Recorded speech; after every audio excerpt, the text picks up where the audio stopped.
نحمده ونصلي على رسوله الكريم اما بعد فاعوذ بالله من الشیطان الرجیم بسم اللہ الرحمن الرحیم۔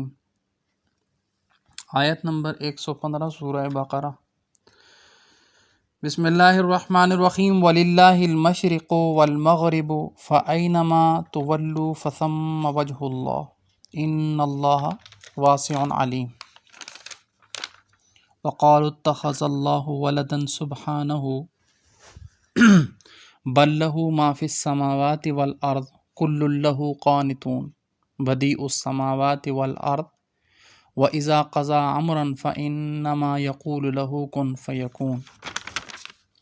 وقال الذين لا يعلمون لولا يكلمنا الله او تأتينا آية كذلك قال الذين من قبلهم مثل قولهم تشابهت قلوبهم قد بینا الآیات لقوم یوقنون۔ صدق اللہ العظیم۔ ہماری جو کل سبق کے حوالے سے بات رکی تھی اسی سے ہی شروع کریں گے، سینیٹر کے حوالے سے کہ ایک محترمہ نے پارلیمنٹ کے اندر اسپیکر کے سامنے یہ بات کہی کہ بیت اللہ کی طرف سے منہ کو ہٹا کر نبی علیہ السلام کا چہرے کا رخ جو بیت المقدس کی طرف کیا آپ صلی اللہ علیہ وسلم نے، تو اس کی وجہ یہود کو خوش کرنا تھا۔ نعوذ باللہ من ذالک، ایسا نہیں تھا۔ جیسے قبلہ پہلے انبیاء علیہ السلام کا بیت المقدس تھا، اسی طریقے سے نبی علیہ السلام نے بھی اسی جہت کی طرف منہ کر کے رکھا تھا، اگرچہ نبی علیہ السلام کا معاملہ ایسا تھا کہ آقا علیہ السلام حرم کے اندر جب نماز پڑھتے تھے تو حرم کو بیچ میں رکھ کر ایسی سمت اختیار کرتے تھے کہ حرم کی طرف بھی منہ ہو اور پھر اس بیت المقدس کی طرف بھی قبلے کی جہت جائے۔ لیکن ظاہری بات ہے جب پہلے انبیاء علیہ السلام کا معاملہ تھا کہ وہ بیت المقدس کی طرف منہ کر کے نماز پڑھ رہے تھے، تو حضور بھی جب تک حضور کو کوئی حکم نہیں آیا بیت المقدس کے حوالے سے، تو آپ علیہ السلام نے بھی ایسا ہی معاملہ کیا کہ انہوں نے بیت المقدس کی طرف منہ کیا۔ لیکن یہود زبور کے اندر اور تورات میں غالباً بھی اس بات کا تذکرہ موجود تھا کہ جو آخری نبی آئے گا اس کا قبلہ ہوگا بیت اللہ۔ اب وہ اس بات کی ٹو میں تھے اور آپس میں مشاورت کر چکے تھے کہ اب حضور علیہ السلام کو نعوذ باللہ ہم نے کیسے جو ہے نا وہ ملامت کرنا ہے اور کوشش کرنی ہے کہ سارے کے سارے ان کے جو ساتھی ہیں وہ سارے کے سارے پیچھے ہٹ جائیں کہ ہماری کتابوں میں تو واقعی یہ اوصاف جو آپ لوگ کہتے ہو کہ یہ اوصاف آپ کی کتاب میں ہیں، یہ اوصاف آپ کی کتاب میں ہیں، تو یہ بھی صفت اس نبی کی آخری کی یہی ہے کہ اس کے قبلے کی جو جہت ہے وہ بیت المقدس نہیں ہوگا، وہ بیت اللہ ہوگا۔ تو یہ تو بیت المقدس کی طرف منہ کر کے نماز پڑھ رہے ہیں۔ تو چونکہ نبی علیہ السلام کی خواہش یہ ہوتی تھی کہ اللہ حرم کو میرے لیے بیت اللہ بنا دیں، جیسے ابراہیم علیہ السلام کو خاص کیا تھا کہ ابراہیم علیہ السلام یہاں نماز پڑھتے تھے اور اسی کو بیت اللہ ابراہیم علیہ السلام کے لیے بنایا تھا۔ تو اب انہوں نے یہ خواہش تھی، تو اس پر قرآن میں آیت بھی آئی ہے، وہ فرما رہی تھی کہ میں نے مطالعہ قرآن سے مجھے یہ بات پتہ چل رہی ہے، قرآن کے اندر یہ بات بھی آئی ہے کہ اے نبی جی ہم نے آپ کی دل اور آپ کی منشا پر فیصلہ کر دیا۔ حضور بیت اللہ کے سامنے کھڑے ہو کر اور آسمان کی طرف دیکھتے بھی تھے، وحی کے انتظار میں بھی ہوتے تھے کہ کسی طریقے سے کوئی وحی آ جائے کہ یہ حرم میرے لیے جو ہے وہ جہت سمت بن جائے بیت اللہ، میں اس کی طرف میری امت منہ کر کے نماز پڑھے۔ تو جب نبی علیہ السلام کا اس وحی کا انتظار ہوتا تو آخر کار یہ خوشخبری بھی دی گئی کہ اے نبی جی ہم آپ کی دل کی بات کو بھانپ گئے تھے، ہم نے آپ کی دل کی بات کے اوپر فیصلہ فرما دیا۔ مفہوم بیان کر رہا ہوں، ٹھیک ہے، لیکن یہ قرآن موجود ہے، شاید یہ چیزیں قرآن میں ان کو نظر نہیں آئی۔ دوسری بات یہ ہے کہ نبی علیہ السلام نے کبھی بھی یہود کو خوش کرنے کے لیے نہیں بلکہ یہود کے جو ہے وہ تضاد میں عمل کیا۔ جیسے نبی علیہ السلام نے فرمایا یہود اپنی عبادت گاہوں میں جوتے پہن کر جاتے ہیں، سارے ایمان والوں سے کہا تم جوتے اتار کر آیا کرو۔ سمجھ میں آئی؟ جتنے بھی کام تھے یہود و نصارہ کے، نبی علیہ السلام ان کے مخالف چلے اور آقا علیہ السلام کو اللہ سبحانہ و تعالیٰ کی ذات نے بھی یہی حکم دیا۔ ایسا بالکل بھی نہیں ہوا، یہ بالکل بے محال بات ہے، یہ بالکل ایسی بات ہے جو مجہول ہے اور جس کا کوئی وجود نہیں کہ قرآن کے اندر ایسی بات ہے۔ شاید انہوں نے قرآن کو سمجھا نہیں ہے یا کسی قرآن کو کسی اہل کتاب سے سمجھا ہوگا، کسی مسلمان سے نہیں سمجھا ہوگا، اس لیے انہوں نے یہ بات کہی۔ دوسری یہ بات ہے، اللہ کرے میری یہ ویڈیو وہاں تک پہنچ جائے، دوسری یہ بات ہے مستورات سے، بہنوں سے، بچیوں سے جو پارلیمنٹ کے اندر ہوتی ہیں، ان سے یہ بھی گزارش ہے جب اللہ اور اس کے رسول کا نام آئے تو سر پر دوپٹہ کر لیا کریں، ٹھیک ہے؟ ہم جب اسلامی کسی ٹاپک کے اوپر سپیچ کرتے ہیں تو ہمیں اتنا ہمارا ایمان، کم از کم ہمارا اتنا ایمان ہونا چاہیے کہ ہمارے عام حالات میں جیسی بھی حالت ہے لیکن اللہ اور اس کے رسول کا نام جب آئے تو ہمارا سر ڈھب جائے۔ ویسے بھی عام حالات میں بھی نبی علیہ الصلوۃ والسلام نے یہ بات کہی ہے، آقا علیہ الصلوۃ والسلام نے کیا فرمایا، حضور علیہ الصلوۃ والسلام نے کہ عورت کا جب سر ننگا ہوتا ہے تو شیطان اس کے سر پر پیشاب کرتا ہے۔ آپ دیکھیں گے مدرسے کی بچیوں کے چہروں پر نور ہوتا ہے، دو وجہ ہیں، ایک یہ ہے کہ ان کے جو چہرے ہوتے ہیں وہ باوضو ہوتے ہیں اور ہر وقت قرآن اور تسبیح کے ساتھ منسلک رہتے ہیں وہ۔ دوسری بات یہ کہ ان کا سر ڈھپا ہوا ہوتا ہے، ان کا سر ایسا ڈھپا ہوتا ہے کہ وہ اتنے آسانی سے بار بار دوپٹہ نیچے گرتا نہیں ہے، وہ اس طریقے سے الحمدللہ رکھتے ہیں، تو یہ ان کے نور کا سبب بنتا ہے۔ تو اگر ہمارے گھر کے اندر مستورات بھی اس چیز کا اہتمام کریں تو ہمارے آنے والی جو بچیاں ہیں، آنے والی جو نسلیں ہیں انشاءاللہ، آپ دیکھ لیں فلپائن اور انڈونیشیا کے اندر چھوٹی چھوٹی بچیوں نے، گرمی ہے یا سردی ہے، انہوں نے یہ نہیں دیکھنا، انہوں نے اسکارف کیا ہوا ہوتا ہے، دوپٹہ نہیں، وہ چادر نہیں کرتے، بڑا اسکارف کیا ہوتا ہے جو افریقی عورتوں نے کیا ہوتا ہے، اپنے سینے کو بھی ڈھانپا ہوا ہوتا ہے اور اپنے شولڈر اور اپنے مکمل جو ہے وہ چہرہ ان کا دکھائی دے رہا ہوتا ہے، باقی صرف سارا جو ہے سر ان کا ڈھپا ہوا ہوتا ہے، ایک ذرہ برابر بال دکھائی نہیں دیتے۔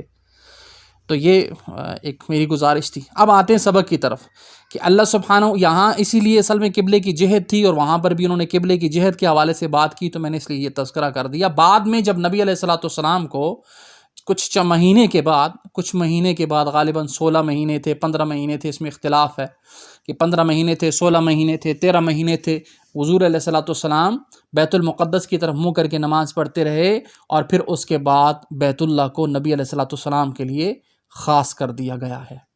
ایسا بالکل بھی نہیں ہوا کہ نبی علیہ الصلوۃ والسلام کو جو ہے وہ آپ علیہ الصلوۃ والسلام نے کبھی یہود و نصارہ کو خوش کرنے کے لیے ایسی کوئی چیز کی ہو۔ وَلِلَّهِ الْمَشْرِقُ وَالْمَغْرِبُ فَأَيْنَمَا تُوَلُّوا فَثَمَّ وَجْهُ اللَّهِ إِنَّ اللَّهَ وَاسِعٌ عَلِيمٌ۔ اب یہاں یہ بات آتی ہے قبلے کی جہت کے حوالے سے۔ اصل میں ہوا ایسے تھا کہ لوگوں کو یہ بات نہیں پتہ تھی، انہوں نے رات کو نماز پڑھی اور ہر بندے کے دل میں جیسے آتا تھا کہ میرا شاید قبلہ ادھر ہو، شاید ادھر ہو، تو انہوں نے نماز پڑھ لی، اور صبح جب پتہ چلا سورج نکلا تو سورج نے اپنی ڈائریکشن بتائی، سورج سے ہی ڈائریکشن پتہ چلی قبلے کی، کس طرف غروب ہو رہا ہے، کس طرف سے آ رہا ہے۔ اوہو، رات کو جو ہم نے نماز پڑھی اب کیا کریں؟ حضور علیہ الصلوۃ والسلام سے اس کا تذکرہ کیا کہ یا رسول اللہ، ہم نے تو نماز اپنی اپنی جہت میں پڑھی ہے، یعنی جیسے ہمارے دماغ میں آتا تھا قبلہ ادھر ہے تو ہم اسی طریقے سے ہم نے نماز پڑھ لی، اب کیا کیا جائے، اس نماز کو لوٹائیں؟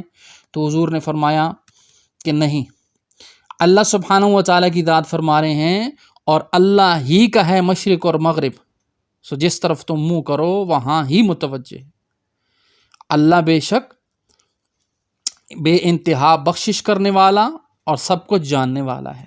سمجھ میں کہ یہاں ایک مسئلہ ہے، حضرت عباس رضی اللہ عنہ نے اس میں بڑی آسانی فرما دی۔ وہ فرماتے ہیں کہ انسان کے لیے جیسے سفر کے اندر ہو تو اس کے لیے اگر مناسب ہو تو وہ قبلے کی طرف منہ کرے، کوشش کرے، اگر نہیں تو اس کے دماغ میں جس طرف قبلہ آتا ہے، اگر کوئی بتانے والا نہیں ہے، جس طرف قبلہ آتا ہے بس اسی طرف منہ کر کے نماز پڑھ لے۔ ہاں اگر چلتے چلتے کوئی بتائے کہ قبلہ اس طرف نہیں بھائی اس طرف ہے، تو نماز کے اندر ہی اس طرف مڑ جائے، نماز کو توڑنے کی ضرورت نہیں ہے۔ اور حضرت ابن عمر رضی اللہ عنہ سے مروی ہے کہ وہ فرماتے ہیں ان کی اونٹنی کا منہ جس طرف ہوتا تھا نماز پڑھ لیتے تھے، اور فرماتے تھے حضور علیہ الصلوۃ والسلام کا طریقہ یہی تھا، اور اس آیت کا مطلب بھی یہی ہے۔ آیت کے ذکر کے بغیر یہ حدیث مسلم، ترمذی، نسائی، ابن ابی حاتم جو ہے وہ ان کتابوں کے اندر صحیح بخاری اور صحیح مسلم میں موجود ہے۔ صحیح بخاری میں ہے کہ ابن عمر رضی اللہ عنہ جب نماز خوف کے بارے میں پوچھا جاتا تو نماز خوف کو بیان فرماتے اور کہتے جب اس سے بھی زیادہ خوف ہو تو پیدل اور سوار کھڑے کھڑے پڑھ لیا کرو، خواہ منہ قبلے کی جانب ہو یا نہ ہو۔ سمجھ میں آئی؟ صلاۃ خوف مثال کے طور پر اب سامنے جو ہے وہ کوئی درندہ آ گیا ہے یا اٹیک کر رہا ہے یا اتنا ٹائم نہیں ہے، تو اب قبلے کی جہت نہ تلاش کرتا رہے کہ کیا ہے، تاکہ اس کا تعلق ایسی ذات کے ساتھ بن جائے جو خوف کو دور کرنے والی ہے، تو پھر اس کے لیے قبلے کی جہت ضروری نہیں ہوگی، جس طرف منہ چاہتا ہے۔ یہ حضرت حضرت ابن عمر رضی اللہ تعالیٰ عنہ کا فتویٰ ہے، اور اس پر آپ عمل کر سکتے ہیں، اس لیے کہ یہ صحابی ہیں، تابعی نہیں ہیں۔ اور نبی علیہ الصلوۃ والسلام نے تابعین کے لیے فرمایا، صحابہ کے لیے فرمایا، تابعین نہیں سوری، صحابہ کے لیے یہ بات فرمائی ہے، الصحابی کالنجوم اقتدیتم اہتدیتم، میرے صحابہ چاند تاروں کی مانند ہیں، جو ان کی اتباع کرے گا فلاح کو پہنچے گا۔ تو اس زمرے میں، اس حدیث کے زمرے میں آپ کسی بھی صحابی کی اتباع کر سکتے ہیں، ہاں اچھے کام میں۔ ایسا نہ ہو کہ آپ کہیں کہ جو ہے وہ ابو محجن ثقفی رضی اللہ تعالیٰ عنہ جو ہے وہ شراب پیتے تھے تو چلو ہم بھی ان کی اتباع کر لیتے ہیں، ایسا نہیں ہے۔ قالوا اتخذ اللہ ولدا سبحانہ بل لہ ما فی السماوات والارض کل لہ قانتون بدیع السماوات والارض واذا قضى امرا فانما یقول لہ کن فیکون۔ کہتے ہیں کہ اللہ رکھتا ہے اولاد، یہ یہود اور نصارہ کا جو معاملہ تھا، وہ کہتے تھے اللہ سبحانہ و تعالیٰ کی ذات پر بہتان، عیسائی کہتے کہ عیسیٰ علیہ السلام اللہ کے بیٹے ہیں، یہود کہتے کہ عزیر اللہ کے بیٹے ہیں، تو اللہ نے اس بات کی نفی کر دی۔ اس وقت یہ شان نزول اس آیت کا یہ ہے کہ جب انہوں نے یہ بات کہی تو اللہ سبحانہ و تعالیٰ کی ذات نے وحی کے ذریعے سے اس معاملے کو رد فرما دیا۔ کیا کہا؟ اے نبی جی آپ ان سے کہہ دیجئے اتخذ اللہ ولد، اللہ سبحانہ و تعالیٰ کی ذات کوئی اولاد نہیں رکھتے، لم یلد ولم یولد، نہ وہ کسی سے پیدا ہوئے ہیں اور نہ ان سے کوئی پیدا ہوا ہے، سبحانہ بل لہ ما فی السماوات والارض، وہ پاک ہیں ان چیزوں سے، بلکہ کائنات کی جتنی بھی چیزیں ہیں اس کے اندر، زمین و آسمان کے درمیان میں اور اس کے اوپر اور اس کے نیچے، سب اسی کی ملکیت ہے۔ ما فی السماوات والارض، زمین میں یا آسمان میں جو کچھ بھی ہیں سب کا وہی مالک ہے، جو نظر آتی ہیں اور جو نظر نہیں آتی، جو دکھتی ہیں وہ بھی اور جو نہیں دکھتی وہ بھی، جو نہیں دکھتی وہ بھی، جنات نہیں دکھتے، جنات نہیں دکھتے، اسی طریقے سے فرشتے نہیں دکھتے۔ اچھا اب ایک آپ کو معلومات کی بات ایک اور بھی بتاؤں، ہمارے شیخ الحدیث صاحب فرما رہے تھے، مفتی جو ہے وہ شیخ محمد اقبال خٹک صاحب، وہ فرماتے تھے ہمیں، غالباً ترمذی شریف کا درس دے رہے تھے تو اس میں انہوں نے یہ بات کی تھی کہ فرشتوں کا جو وجود ہے، بعض فرشتے ایسے ہیں جس کا اتنا جسم میں کثیف ہے کہ فرشتوں کو دکھائی نہیں دیتے۔ یہ بات سمجھیے گا، فرشتوں کو دکھائی نہیں دیتے، اللہ پاک نے ان کو اتنا کثیف بنایا، اتنا باریک بنایا ہے کہ فرشتہ فرشتوں کو نہیں دیکھ سکتا، اللہ کی مخلوق ہے۔ تو یہ ایک معلوماتی بات تھی کہ جو ہمیں دکھتی ہے یا نہیں دکھتی، کچھ چیزیں ایسی ہیں اللہ سبحانہ و تعالیٰ کی ذات کھول دیتا ہے۔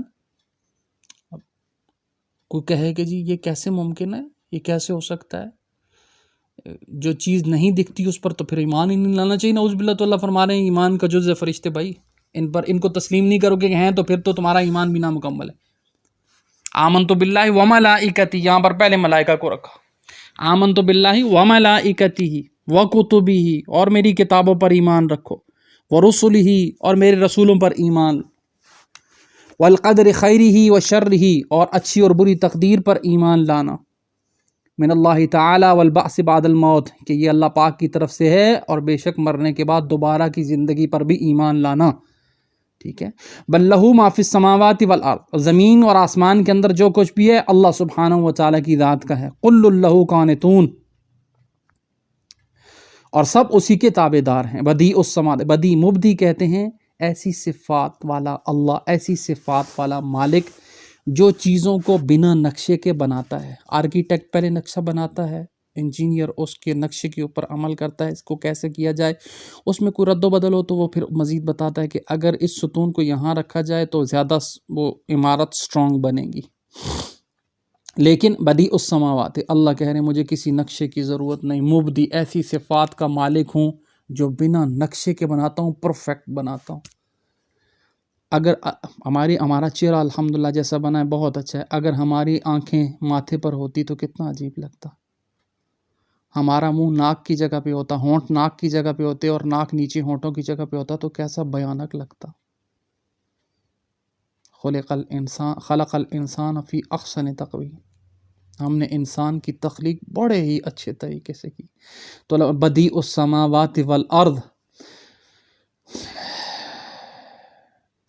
مبدی ہوں میں، ایسی چیزوں کو ایسا نیا پیدا کرنے والا ہوں زمین و آسمان کے اندر کہ جس کا کسی کے سامنے کوئی وجود نہیں ہوتا. اپنی صفات میں یکتا ہوں، خود مصور ہوں، ایسا مصور ہوں کہ لوگ لکڑی کے اوپر تصویر بناتے ہیں، کاغذ کے اوپر تصویر بناتے ہیں، کانچ کے اوپر تصویر بناتے ہیں. کوئی دنیا کا مصور پانی پہ تصویر نہیں بنا سکتا. میں ایسا مصور ہوں کہ پانی پر بھی تصویر بناتا ہوں.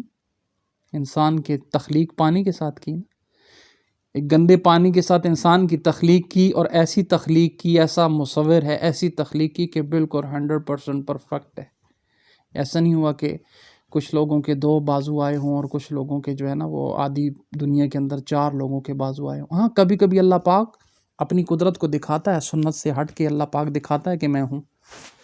کبھی ایک انسان کے اوپر 2 دھڑ، کبھی ایک انسان کا دھڑ مکمل ہوتا ہے، ہاتھ اور بازو نہیں ہوتے. جیسے میں نے پچھلے دنوں پہ ایک ویڈیو بھی بنائی تھی وجے کیک کے حوالے سے، کہ مکمل انسان ہے لیکن اس کے پاؤں اور ہاتھ جو ہے وہ بالکل بھی نہیں ہیں.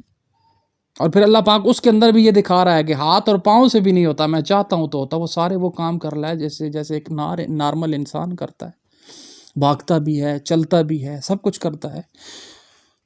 یہ کہتے ہیں، ایسے کہتے ہیں مبدی، ایسی صفات کا مالک جو ایک نئی تخلیق کو پیدا کرتا ہے اور پھر اس کو پرفیکٹ بنا دیتا ہے. وَإِذَا قَضَىٰ أَمْرًا فَإِنَّمَا يَقُولُ لَهُ كُن فَيَكُونُ. اور ایسا پیدا کرتا ہے اور ایسا پیدا کرنے والا ہے، جب کسی چیز کا ارادہ کر لیتا ہے تو پھر کہتا ہے اس کے لیے کن، وہ ہو جاتی ہے. کہتا ہے ہو جا تو پھر فیکون، وہ ہو جاتی ہے.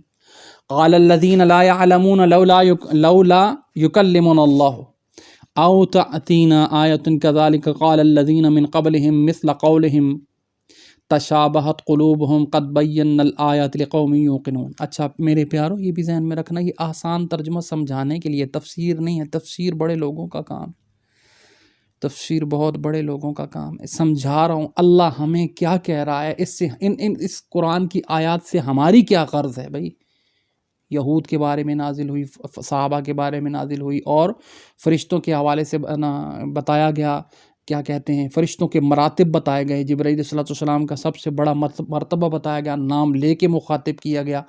اچھا اس کے علاوہ دنیا کے اندر کیا ہے، یہ سب کچھ اللہ پاک ہمیں کیوں بتا رہے ہیں؟ اپنی ذات کا تعارف، اللہ اپنی ذات کا تعارف کروا رہے ہیں.